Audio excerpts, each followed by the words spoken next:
Welcome to the Monday Call. I'm your host, James Grigor, and we're asking today the question, are New Zealand shares poised for a rebound? It's interesting when we reflect on New Zealand shares, given we have just passed the 5-year mark of COVID lockdowns. Since then, over the last 5 years, New Zealand shares have struggled, performing negative 12% over that 5-year period, while United States shares have surged with an impressive 69% growth in the US share market. But there are green shoots in New Zealand, with mortgage rates stabilising, consumer spending on the rise, and local farmers and exporters starting to gain momentum. Today we're going to ask that question, is now the time for New Zealand shares to turn things around? In this episode, I'm joined by Keiper, Portfolio Manager at NZ Funds. Welcome, Casey. Thank you. Today we're going to discuss 5 high conviction stocks from our portfolio spanning different sectors. And we're going to delve into these companies and answer a few questions. How they create value, why now in terms of investment, some catalysts that we need to see for those shares really to start increasing in value, and also cognizant of risks and why we could be wrong. When we delve into these companies, we're going to get slightly technical. Not only are we going to explore the investment case, we're going to think about growth rates, valuation metrics, current share prices versus our assessment of fair value. We're also going to look at how New Zealand shares fit within an NZ Fund's portfolio and the tax benefits associated with this asset class. So by the end of our conversation, everybody listening should have a deeper understanding of the rigorous research that fuels our NZ portfolio, but perhaps more importantly, starting to get that excitement, I'd call it, in a otherwise poor performing asset class over the last 5 years. So without further ado, Casey, perhaps first, why don't we introduce the 4 or 5 stocks we're going to cover, and then we can jump into it in more detail. Sounds great. Thank you, James. The stocks that we want to talk about today, it's a basket of names where we have a lot of conviction, but they do also follow a similar theme in that a lot of these companies are positioned well for an eventual recovery in the New Zealand market.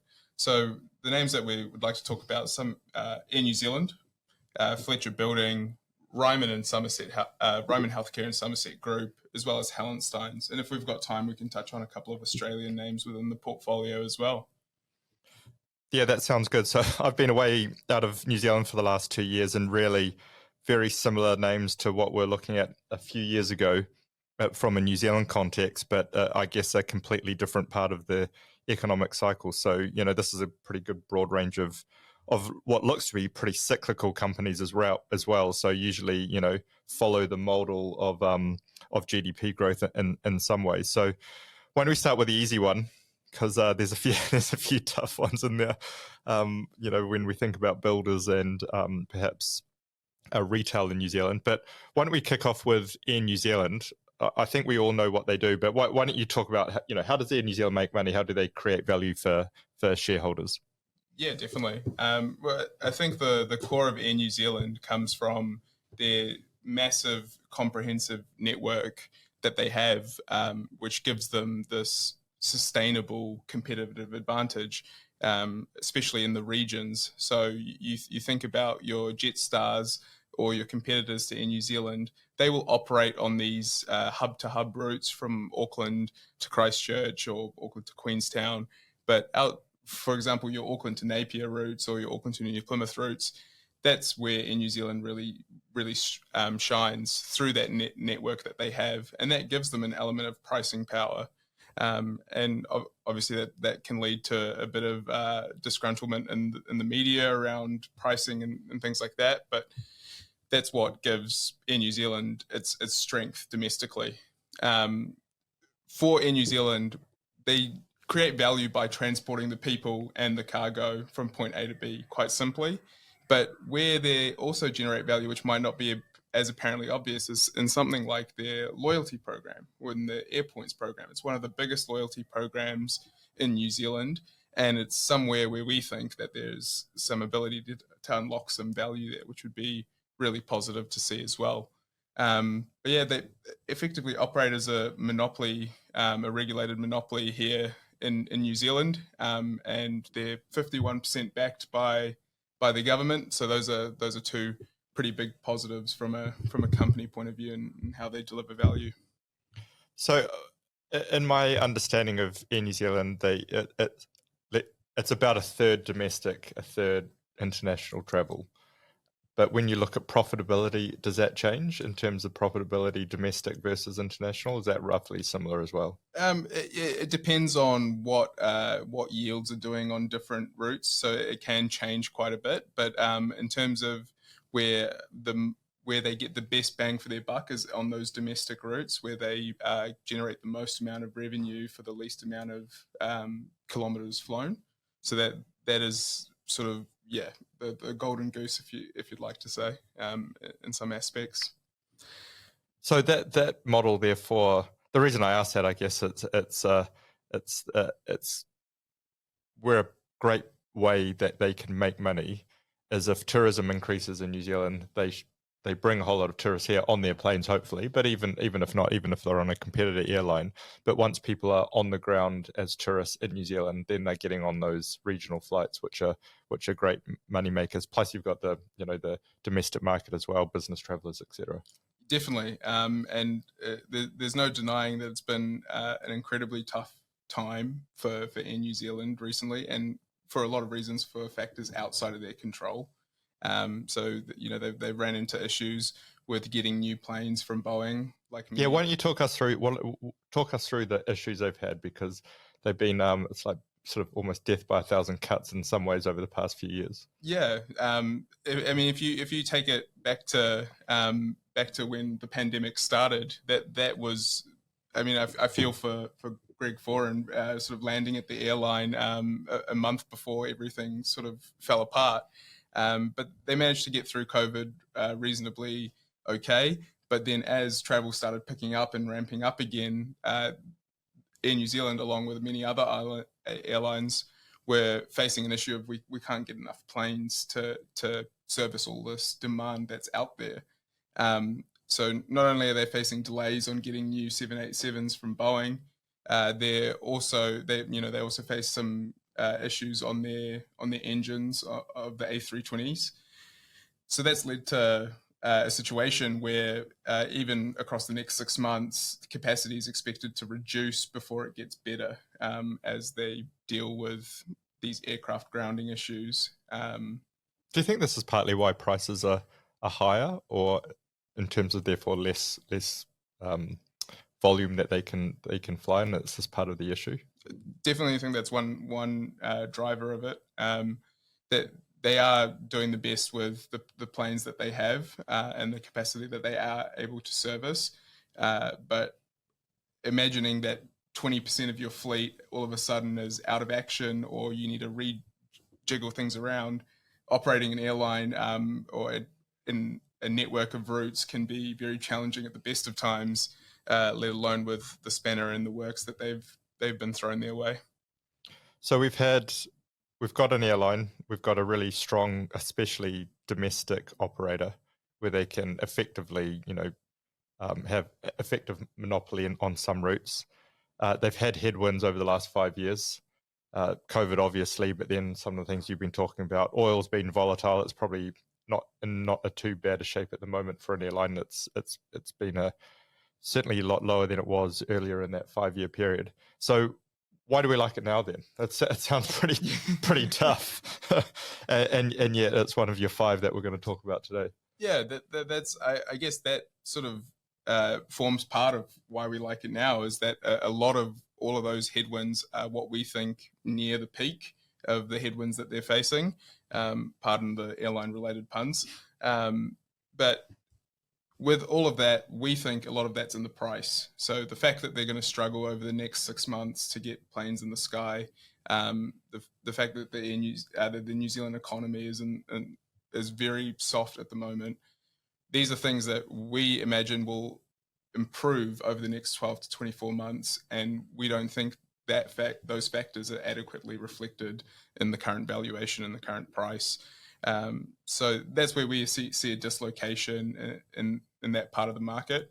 So it is a matter of waiting for those planes to come back online, waiting for the New Zealand economy to start picking up again.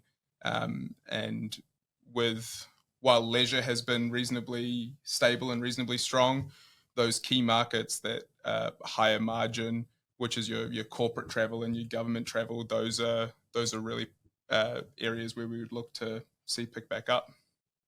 So from an investment point of view, talk us through, if you've got them on hand, talk us through what the share price has done over the last little while, and maybe a few valuation metrics around, what is it worth, and what do we think it can be worth, and where do we see the upsides? Yeah, so right now Air New Zealand's trading at around 63 cents. We started picking up the position in the mid fives range. 50 cents, yeah, not $5. Not $5. Right, no. good. It's been a while since Air New Zealand's traded to those levels, but would love to see it back there at some stage. And it can be quite challenging in terms of when you're looking at valuation metrics for something like a cyclical company where... and cyclical means just follows the economy type company. Yeah, exactly.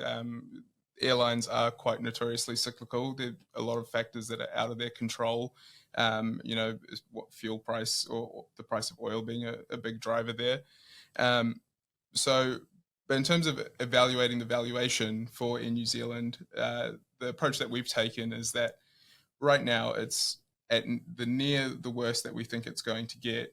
So we take a step back and look at the longer term history of this company and where would it possibly reach at somewhere in the middle of the cycle, for example. So taking their earnings that they would be able to deliver in sort of normal conditions, not booming conditions, but not bust conditions, and applying that to our forward growth estimates.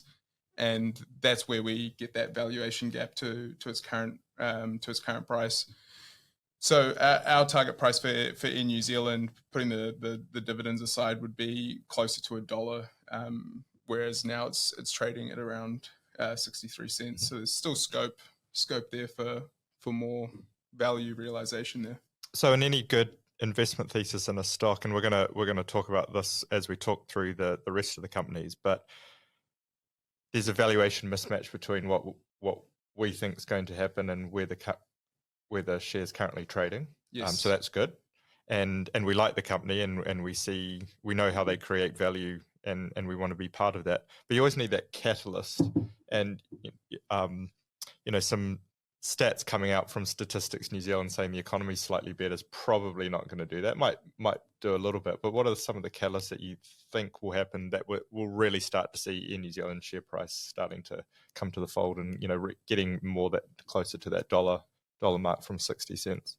Yeah, there's a few catalysts on the horizon for Air New Zealand. One of the more immediate impactful ones is the share buyback program that Air New Zealand's currently undergoing. So at their last result, they announced $100 million worth of capital being able to buy back shares on the market.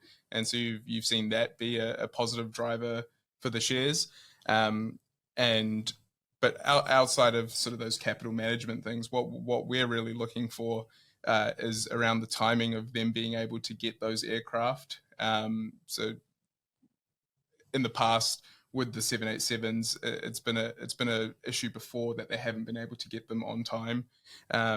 Right now, the estimate is that they will start to get their retrofitted 787s sometime mid this year, but by March next year, they should have more than half the fleet half the 787 fleet in that new cabin style. So that's one thing we're looking for, is that new cabin that they're rolling out and that translating into higher yields on those routes where they operate. Another big element is just the travel volumes that they get. So Air New Zealand's really good in that we get monthly operating statistics from them, and we get a good gauge on where corporate travel is, where government travel is, where leisure travel is. So while leisure has been quite stable, all things considered, that segment of corporate and government travel is an area that we would like to see pick back up. So the margins are in the corporate rather than potentially the tourist market. Is that kind of what you're saying, or a bit of? They would pick up from. I mean, they would get a pickup from both for sure. But in terms of where there's capacity or where there's demand missing relative to where they have been in the past, it would be that corporate segment that we would look to see pick back up and really deliver improvements. It's corporate. Sorry, when I say corporate, like as in domestic corporate travel in particular. Yeah, it's an interesting one. When I got back to New Zealand in January and jumped on a plane to Queenstown to sort of enjoy the last throes of summer. Well, not last throes, it's still continuing here in the sunny Auckland, and it's end of March. But you know, that Queenstown, the metric I always use is that Fergburger line, and it is back to where it was pre-COVID, that's for sure. You know, for those of you that know Fergburger, the queue's way back up at Torpedo 7 now, which is at least a 30-40 minute wait. So tourism is back, but you need that trifecta of tourists, corporate, and then I guess the last one is government workers traveling, which might take a little bit longer given we're sort of probably still looking to bottom out in that sector in terms of government cuts, etc. Definitely. On a complete tangent, but on Fergburger, I didn't realize that you could just call them up and have an order to pick up. So I did not know. You've just changed the whole dynamic of my trips to Queenstown.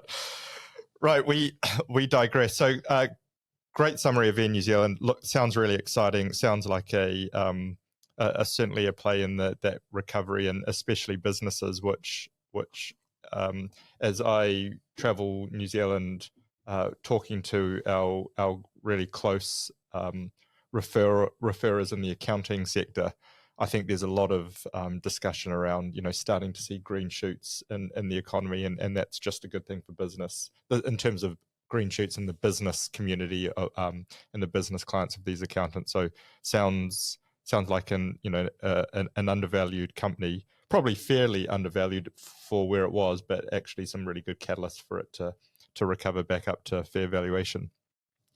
Should we go from one? You know, airlines aren't simple, but you know what they do is relatively simplistic. There's some complexities around scheduling and oil and those sorts of things, and like you say, they're out of a company like Air New Zealand's control to some extent. But perhaps moving on to Fletcher Building, that is a complex company, and that has been a tough investment in the sense of where we are in the cycle. But it is also a magnificent company, something that has, as long as I've been with NZ Funds, which is, you know, way back in the early noughties, Fletcher Building's been somehow part of that New Zealand Australian portfolio. So, you know, how do these guys create value? What's going on? Let's talk through Fletcher Building, and I'm really excited about this one and some of the potential this one has for our investors. Definitely. Well, Fletcher Building, yeah, absolute behemoth of a company. They really cover every stage of the construction process, from getting your concrete or your cement to build things, your piping materials, your hardware supplies. They really do cover the whole chain. They build the houses, they build the construction projects, and they even have residential development operations on their own as well. So they are very diversified in terms of the building materials space. But from that diversity, they have become quite complex at the same time. And there's a lot of moving parts in the different divisions of the businesses. And in the past, there's been times where one division will have a really big issue, and there's been communication issues between the different divisions. So that's led to some of their past challenges, but also represents, if they can fix these issues, a really good opportunity for the company as a whole. But I mean, a lot of people will be familiar with things like Jibboard for Fletcher Building. Fletcher Building has such a strong hold on so many aspects of the construction and the building supply chain here in New Zealand that it is hard to see a world where they don't have a position there, unless things go incredibly wrong. Yeah, I mean, I think Jibboard is a great example of something that's amazing in the New Zealand context, that it's in the building code. I don't think there's any other examples in the developed world where a trademarked product is part of the building code, which just shows their dominance in the New Zealand industry, really, doesn't it? Yeah, and they have such a history in New Zealand, such a depth of expertise across those different fields in New Zealand, so that it's really playing to their advantage there. So we'll get on to that a bit later, because it sounds great. So why has it struggled? But why do we like it now? What's happening now? And maybe if you could talk that in context of what the share price has done and valuation to understand where we've got to and why we think having it in the portfolio now is going to create value over the next sort of 12 months or so. Sure. Well, if we look at what they reported at their last result, which wasn't long ago, it's quite interesting. They came out with a $150 million odd number as a loss for their bottom line. They guided to relatively weak conditions over the next 6 months, and they weren't all that upbeat on the outlook or the trajectory in the very short term. And yet, on the day when results were posted, the stock shot up around 5 or 6%, which is one element of this stock has been really beaten up for a long time. And what we can imply from, or what we can somewhat imply from that, is that a lot of the negativity and a lot of that pessimism was already in the price, and perhaps too far into the price. So why we like it now is that we think that this is the peak negativity for a company like Fletcher Building, assuming that there aren't a lot of left tail issues that come to the foreplay. They are very well positioned for a recovery in the housing market and the building market in New Zealand. So when things do turn, they should be able to execute on capturing that value there. So can you talk through a bit of what's the share price done recently over the last 5 years, and how do you measure it from a valuation perspective in terms of multiple? What are you thinking about from a Fletcher, just to give us some context of how undervalued we think it is? Yeah. So for Fletcher Building, it's not the same approach as Air New Zealand, but it is a similar approach in terms of evaluating a cyclical company like that. So again, we're looking at what were they able to achieve in the middle of the cycle under somewhat normal conditions, and where are they now and what that difference is. So Fletcher Building over the last 5 years has struggled a lot. I believe the shares are down at least 50% from that, and they've had to raise capital. They've had to do a reasonably sized rights issue to reset their balance sheet and position themselves better. And amidst all that, they have struggled with some of their legacy issues coming to play. But when we look at it from a modeling and an investment perspective, we take those factors, bake it into our valuation assumptions, that in 5 years this will have this kind of net impact on the company. And at that stage, it still looks like a really good deal. So the way that we valued Fletcher's is taking a mid-cycle approach that in 5 years' time, the outlook and the operations for this company should be in a better position. And if they do manage to execute on those steps in the next 1, 2, 3, 4 years, that they will be that will deliver a lot of value to the current share price along the way. And in simplistic terms, I guess from a catalyst point of view, it's cyclical building recovery. So house price, big driver of that. Yeah, house prices definitely directly affects their own residential property divisions. What we're also looking at is consenting numbers across the board. So those are still quite soft at the moment, but they appear to be stabilizing. So they're not growing towards back where they were, but it does look like a green shoot to us.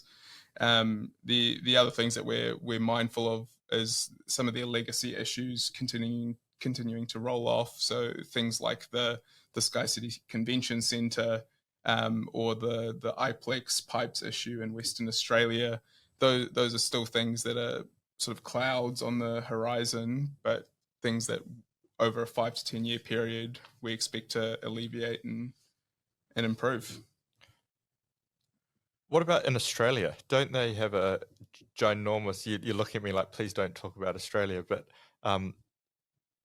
Fletcher Building has a big part of their revenue base, I guess, is Australia, not so much their profit, and so I guess same. Australia's hasn't been quite as weak as New Zealand from a cyclical point of view. What's going on there? Yeah, the Australia side of the business is an interesting one. What we've seen more broadly in the Australian market is their Fletcher Building's competitors, people like CSR, Adbury, and Boral. A lot of those companies have been taken out because. Taken out what? Like taken down? Taken over by. Taken over, right? Taken over by. Excuse me. Taken over by private equity players or other publicly listed companies. Got it. Because they see value in that space. Now, Fletcher Building has some complexities, which means that it's not our base case, or it's not our expectation that a similar situation would occur with Fletcher Building. But that Australia division in particular would be one area where they could potentially simplify the business, either divesting it or spinning it off or whatever the mechanism is to do that. But if they can take steps to simplify their business and focus on what they're really good at and where the core of their profit comes from, which is mostly from New Zealand, that could be seen as a catalyst for enabling further growth. Yeah, I think it's fair to say that's one metric that we never look at when we're researching stocks is M&A, is it? Because you shouldn't buy a stock if you don't like the underlying thesis.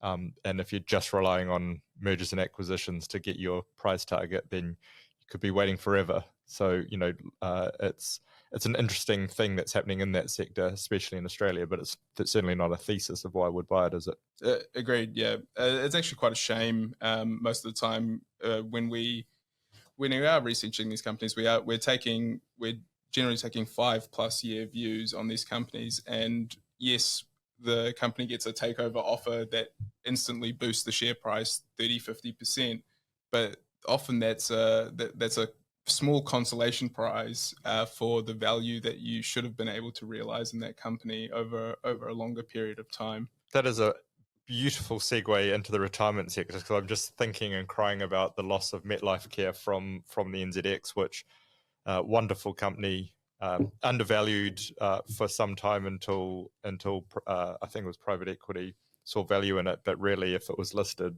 it would be another great opportunity for New Zealand shareholders to be invested in an unbelievable sector in terms of the tailwind. So, yeah, how does the retirement? So specifically, we're talking about here Ryman and Somerset.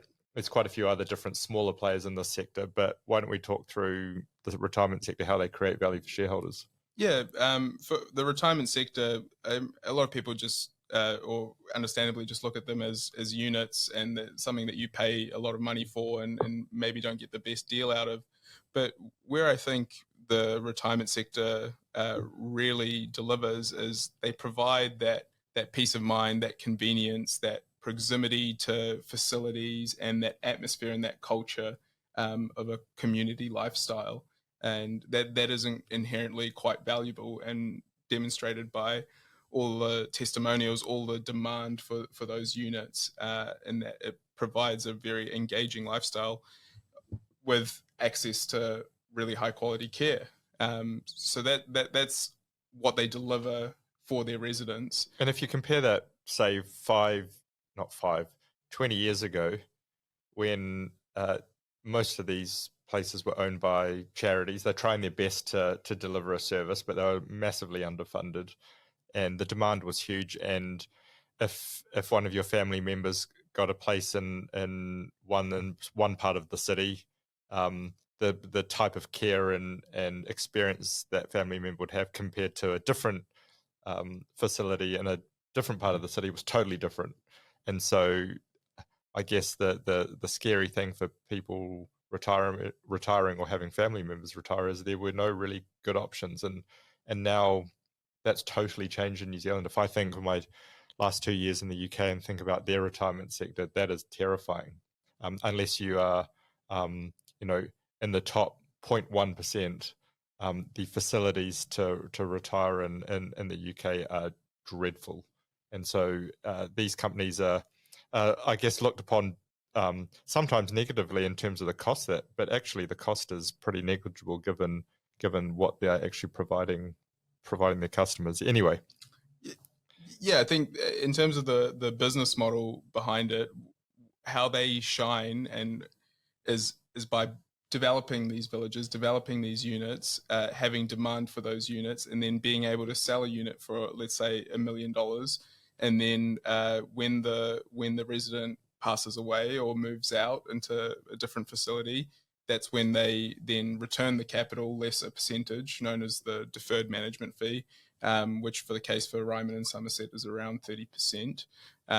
And then they're continuously able to recycle that capital into new developments or improving existing developments. So it's a sort of necessary engine for them to be able to deliver all that value that we mentioned before for their residents as well. But makes it also a great investment from an investor's point of view. So the stats that we've been looking at in the retirement sector is 80 people a day in New Zealand are turning 65. So there's the tailwind. That's the long-term tailwind that's here for a while. But what about in the more shorter term? These companies have always been in the portfolio for quite some time. But why do we specifically like them now, and why do they form a big part of our high conviction list in terms of shares in the New Zealand portfolio? Well, what we've seen from a valuation perspective is that particularly Ryman, after their capital issue or that they needed to do to again reset the balance sheet, is that on a valuation basis they do look quite attractive. So, for example, Ryman, it's not the most flawless metric to use, but for Ryman Healthcare, if you were to buy the entire company, you'd be buying it at around 40% of the book value of those properties. So if there was $1 million of property on the books at a CV of $1 million, let's say, you'd be able to buy the company for $400,000. So hold on. So something's wrong there. Either the share price is too low or those property valuations are too high. What's the story? It's tough to attribute exactly what the percentages are coming from each, but I would say it's a mixture of both.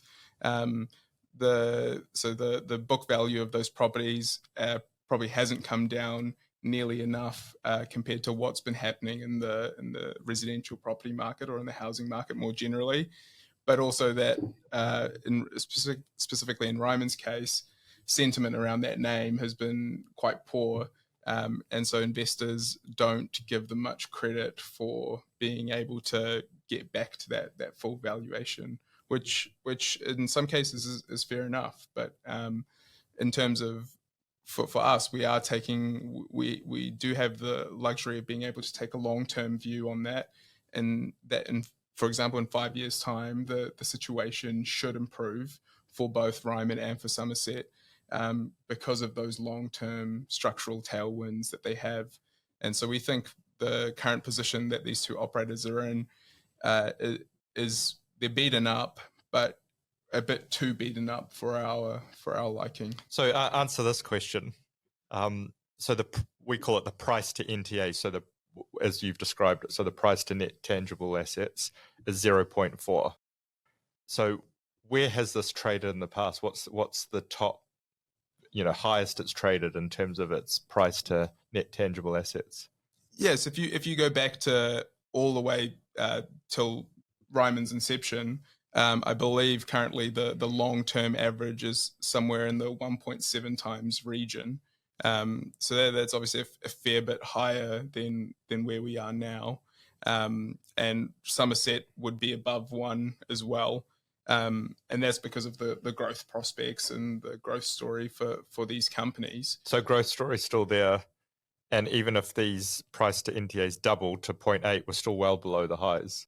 So and that growth metric of 80 people a day turning 65 hasn't changed. That sounds pretty exciting.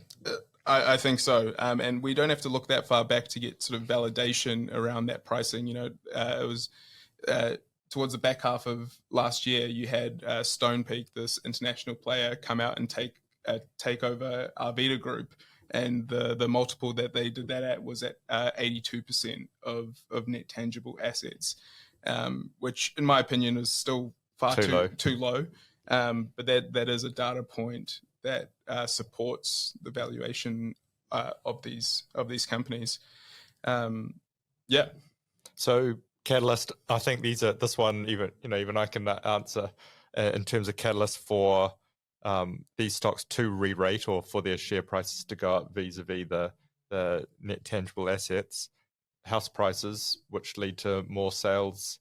I guess you have to sell your house to buy one of these, so you can't move into a retirement village without selling your own house. And so that's kind of what we're waiting for that recycle of capital through the market. Definitely.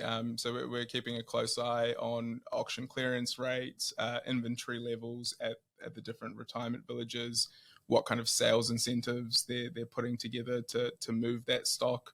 So there is a lot of things going on, but what we would like to see, maybe not in the next 12 months, but in the next few years, is a recovery of that development pipeline of building more units, building more villages to service this very strong demand story that we have with aging population dynamics. So on the building pipeline, do they have land that they've land banked to build on, or is it a matter of they have to go and find that land as well? Because a pretty big chunky piece of land that they have to buy in a populous area in order to sort of get demand for it.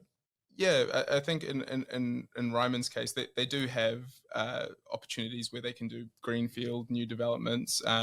But the issue that they face is that they in their view, they had this super strong demand story, but when the housing market turned and the economy turned in New Zealand, they were still positioned for that growth. So they've had to cut back a lot of their ambitions or their expectations around how much or how fast they can build. So that has come back quite a bit. But when the conditions are right and they are in the position to expand and build again, I can't envision that they have all that much issues in expanding, but they will need to beef up their land bank a bit if they want to get back to the pace that they were at pre-COVID. Any key difference between Ryman and Somerset and how we think about it from a individual share perspective versus the industry? They're both on the same tailwind. They have different names. I think a lot of the choice people choose each one for is probably convenience or just the feel of the place when they go into it. But from a share perspective, how are they different? From a share perspective, I think it largely comes to what their current development pipeline is, or how positioned they are for growth right now, and the history that they've faced. So Ryman's had a much tougher history, facing some issues with the way that they report things, or not managing their capital structure in the best way that they maybe. Is that a really complex way of saying, Casey, that they had too much debt and they had to raise some capital? Is that essentially why? Because that's what happened. Was it just recently that they raised 900 million or something like that? Yeah, they'd raised close to $1 billion not long ago, and then they did the same not that long ago either, to pay off some not ideally structured debt that they had on the balance sheet. But we'd like to think that now, running the numbers across it, that they are in a good place as long as things do begin to recover, which is our base case as well. So I guess comparing Ryman to Somerset would be thought of as a higher quality operator with a management team that has been able to execute on what they've been saying and haven't faced the same issues. But in terms of footprint, they have similar market shares. Really? That's amazing, because Ryman definitely used to be the big brother and Somerset sort of running around as the small sibling, but so their market share is similar now. Yes, that gap has closed quite a bit, and that's what we see in the valuation. So using that price to NTA metric again, Somerset's around 85%. Right. So that whereas previously Ryman had always traded at a big premium to Somerset, that trend has flipped and stayed flipped for probably the better part of 2 years now. So the Somerset trading at a higher price to NTA because of the fact that they've got a better growth model, they haven't had to raise capital, generally better management of but investors' capital to then redevelop and build new sites. I'd say so, yes. Great. Well, I mean, that's a fascinating sector. I think it's something that probably most of us have had some experience in terms of family members or friends, etc. But it's certainly one that is a much much talked about in terms of housing market, but the valuations are amazing in terms of how low they are given the tailwind. And so these are one of these shares that I always think in periods like now, we talked about New Zealand shares down 12% in 5 years, have had a 0% growth in the last 4. And then, but when you rewind back to 2015 to 2020, New Zealand was one of the top performing share markets globally in the developed share markets. And so when I think about what's going to drive the New Zealand share market going forward, this is super exciting, in a such a long term trend that I think that's it's a one that I'll certainly watch and take note of. So the last one in New Zealand, then we'll quickly touch on Aussie too, reminding ourselves that Aussie there's 30% exposure of Australian shares in the New Zealand Australian portfolio in terms of the benchmark, and we'll talk a bit about that. But one retailer which I was talking to you when we were prepping for this last week. This was one of the first companies I ever analysed as a analyst fresh out of university. So Hallenstein's Glassons, I think maybe for the older people listening, everybody knows Hallenstein's Glassons. I don't know if young people know what Hallenstein's Glassons is, but talk about it. What do they do? Yeah, but Hallenstein's Glassons split into the two. You've got Hallenstein's Brothers and Glassons. They are a relatively simple business. They're a mid-market fashion retailer. They design, manufacture, and distribute apparel that appeals to that young adult market segment, or that a very broad market. But that's their main sort of target, through brick and mortar stores across the country. Sounds tough. Has been tough. But interestingly, this is one that sort of came up on our radar when we had interns with us over summer. This was one that was picked up by them as like, this is something. They're far more in tune with fashion trends than I have ever been. So it's one that they brought up to the radar, and we did the work on it, and it looked incredibly interesting. But yeah, there's no denying that retail has been tough. It's been a tough space. So that it's not just pop along to Glassons in Auckland, in an Auckland mall to get a cardigan. It's actually a pretty decent business in Australia. In fact, bigger than New Zealand. Yeah, the Glassons in Australia has been a real highlight of this business. One of the few examples of where you see a retailer rolling out new stores year on year, and one that's been resonating really well with consumers there. I remember reading a stat somewhere, I think it was from our report, that Glassons in Australia is one of the highest, if not the highest, foot traffic area in these malls. So that's really quite powerful in terms of them being able to adapt to trends and put those trends into trendy fashion apparel that they have within their stores. So it's been resonating with that new generation of consumer. And decent value, I guess, in terms of price point. So when things are tough, people inevitably trade down. You still need clothes, and this provides trend fashion, but at a price point that's sort of slightly cheaper than your Celine or Saint Laurent. Exactly. So their ability to target a lot of people and deliver value to those consumers, that's been quite impressive. So I think although retail has been incredibly tough, especially in New Zealand,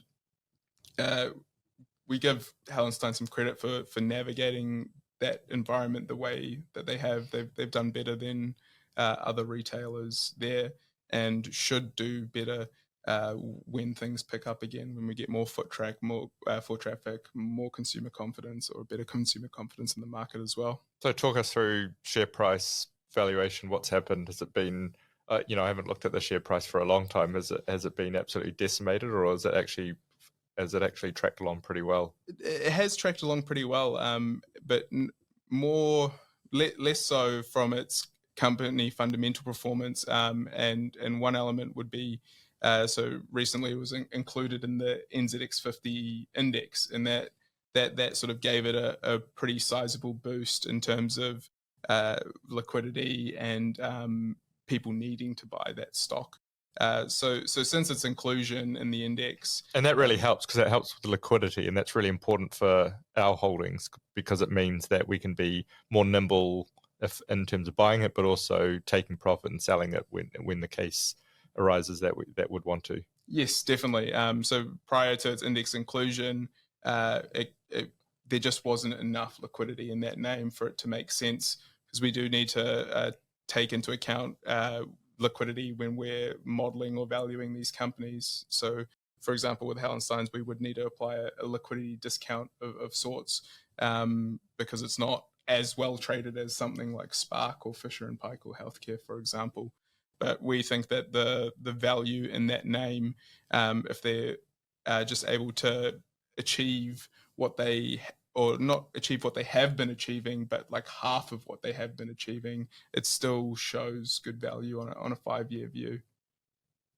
And is that based, again, catalyst recovery of the consumer, I guess, New Zealand and Australia? Yeah, recovery of the consumer is a big one. We do channel checks now and then, so we keep an eye on what is happening at stores. And in Australia, the big thing is these new stores that are coming. What is the reception of them been, and how active have consumers been in those new stores? But it is really a consumer story, and again, from an execution side for management and their team, being able to continue to adapt to trends and release products that resonate well with consumers. So that's a core part of it as well. So as part of a channel check, you're going in stores, seeing how busy they are, seeing what the stock is like on the shelves, those sorts of things. Is that what a channel check is? It was made famous by what was his name from Walmart, or also the who was previously, there was another famous CEO who was one of the first CEOs of Tesco, who started on the supermarket shelf, stacking shelves, and then became the CEO of Tesco, and he would famously walk around the stores and looking at how things are going. Is this kind of thing that you're doing when you think about some of these stocks, is literally walking around the stores and seeing what's happening? Definitely. There's only so much that you can do behind a computer desk, and sometimes the best way to get a feel for what things are happening is to go out there on the ground and look for yourself and see what's happening. Excellent. No cardigans this morning, Casey, but we'll let you off for that. I guess the final thing to talk about, and Hallensteins Glasson has a great, as you were talking about,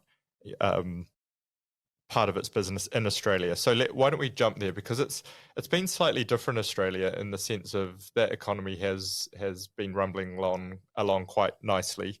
The lucky country, as a lot of people call it, hasn't been all roses though. It's been tough in certain sectors. But we talked about Australia making up 30% of the Australia-New Zealand portfolio from an index perspective, and there's a number of ways we can get exposure to that. We can buy an index exposure, so we have a broad range of Australian companies across the ASX 200, and that's a more passive way of getting that valuation. It's just a all boats rise with a rising tide type of strategy, but also a really nice way of getting that broad Aussie exposure, banks, mining, etc. But then what we do is we do find valuation opportunities and buy individual stocks, or things we've done in the past. We really like the telecom sector, but we might like Telstra better than Spark or something like that. But for right here, right now, how are we thinking about Australia? What are some of the names within that portfolio that we're looking at, and we can touch on as something that our investors are participating in as Australia sort of continues to go from strength to strength in the lucky country of having a whole lot of brown gold buried in places where no one wants to live, so it's easy to dig up. Yeah, that's a great way to put it. Well, in terms of where our single name Australia exposure is, it's where we think these names have good unique merit on their own, but also complement the broader New Zealand and Australian shares portfolio really well. So something like Rio Tinto, for example, that's a business that's sort of 50% iron ore, 25% aluminum, 20% copper, and sort of 10% other minerals. It really is an engine that is exposed to global growth more generally, but also China in particular, given that they make up such a strong portion of steel demand.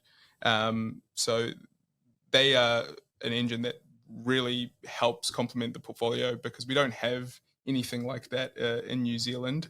Or another company that we quite like is CSL, which is a pharmaceutical beast, with most of their revenue coming from the plasma business of Behring, and that is another area that generally is far less cyclical and quite stable in terms of people will always need blood plasma and will always need the products that are derived from that, and as well as other things across their business. Is that just an Aussie-centric business, that CSL blood plasma? Are they global as well, these guys? They're the biggest player in that space, so they're a global operation with centres all across the States. So that's the amazing thing about Australian companies, isn't it? Is there are some New Zealand companies that are truly global, but it's pretty amazing that we can get access to companies like this, and this is a global player in blood plasma. That's phenomenal. It's a great story. And what would the market cap be on that company? Do you know off the top of your head? It's changed recently with the sort of share price movements around it. So I don't know off the top of my head, but it would be bigger than absolutely anything that you could find in the New Zealand market. Yeah. It is truly a global heavyweight, and something that's great that we can get exposure to. So it's a good story. Mm-hmm. Perhaps one that is Australian, but is closer to home. One that the Australians stole from us, maybe, if it can be a bit cheeky, it would be Xero, which is, we have that in the portfolio. Great story from when it started to how it's grown, but in terms of what they've been able to execute on recently and what they've been able to do is really turn their profitability around. So originally they were following a classic tech model of growth at all costs, gain users, and not worrying about the profitability. But as market conditions turned, a lot of tech companies focused on improving their profitability, and Xero has been one that they've actually been able to execute on those targets while still maintaining the growth opportunities that they have, particularly around the US and the UK as end markets that they can really penetrate into. And if they're able to crack those markets and gain some meaningful share, this is a company that we think could be multiples higher of where it is currently now. So when I think about Xero and revenue generated in New Zealand versus Australia versus global, do you have a breakdown of approximately what could be as percentage wise, of its total revenue? Is it mostly still in New Zealand business and they just stole our listing? Well, actually, maybe it is an Aussie business now, and that's where the growth has been. I guess in terms of their end markets, Australia and New Zealand are quite well penetrated, so they've captured most of those markets already.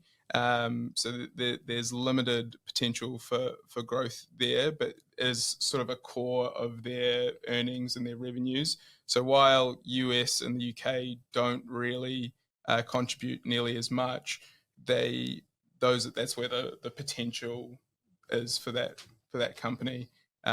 So for the company has stated that they are drilling into the UK more, which we also think is a great opportunity. But the massive market of the States is also another key area that we would like to see them expand into and do well in.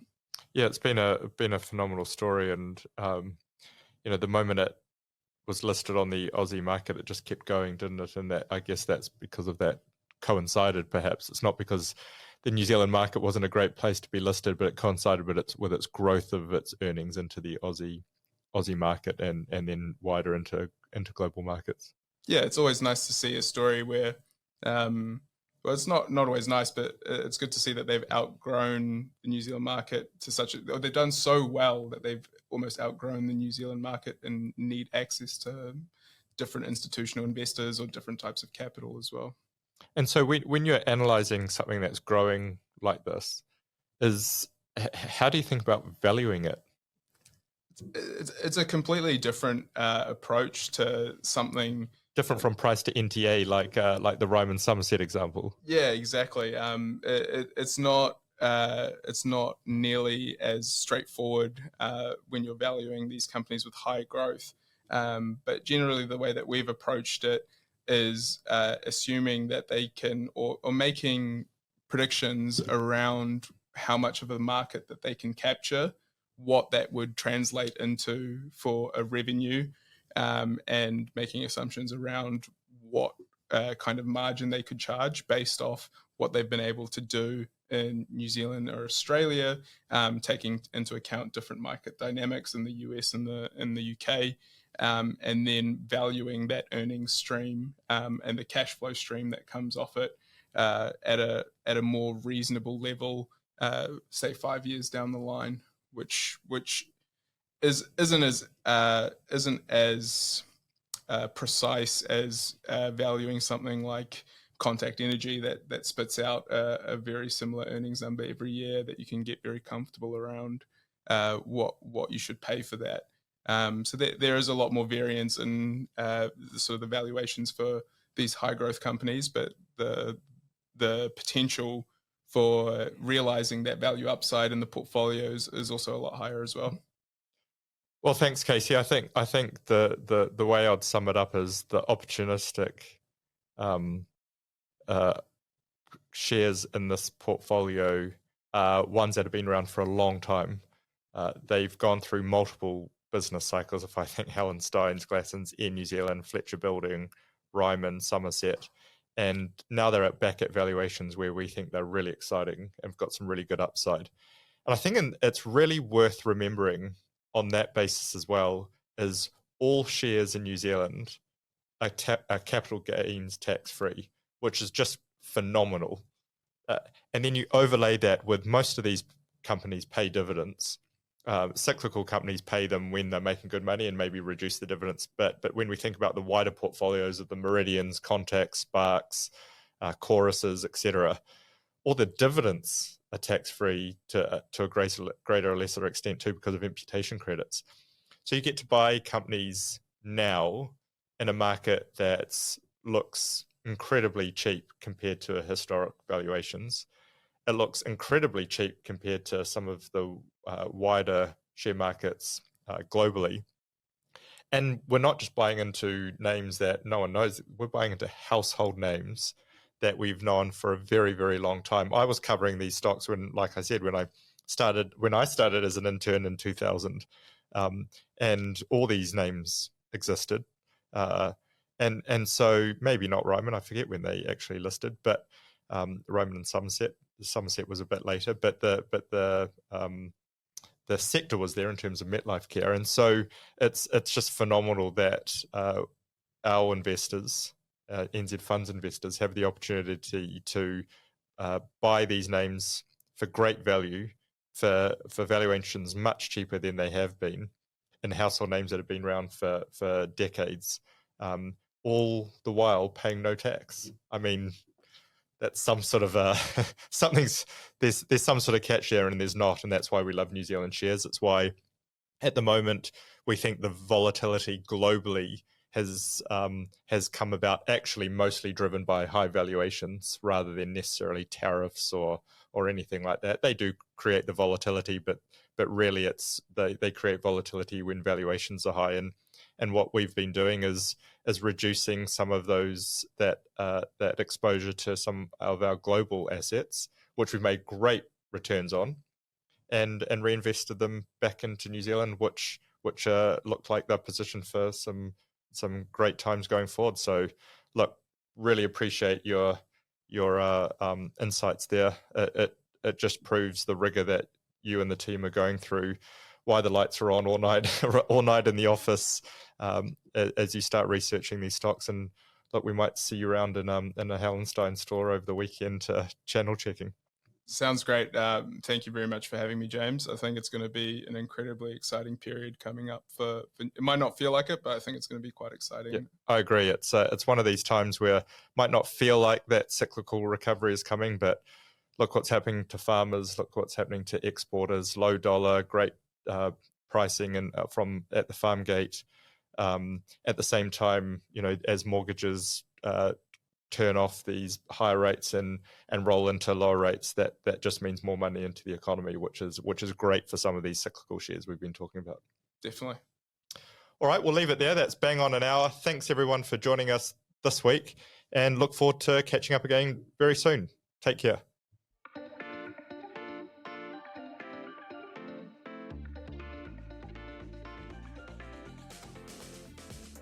New Zealand Funds Management Limited is the issuer of the NZ Funds Active Income Series, NZ Funds Active Inflation Series and NZ Funds Active Growth Series, together the NZ Funds Active Series, as well as the NZ Funds KiwiSaver Scheme, the NZ Funds Managed Superannuation Service, NZ Funds Wealth Builder and NZ Funds Income Generator. For further information or to request a copy of the product disclosure statement for each of these, please contact NZ Funds or visit nzfunds.co.nz. This recording is provided for information purposes only. The information provided is not intended as a substitute for specific professional advice on investments, financial planning, or any other matter. Past performance is not an indication of future returns.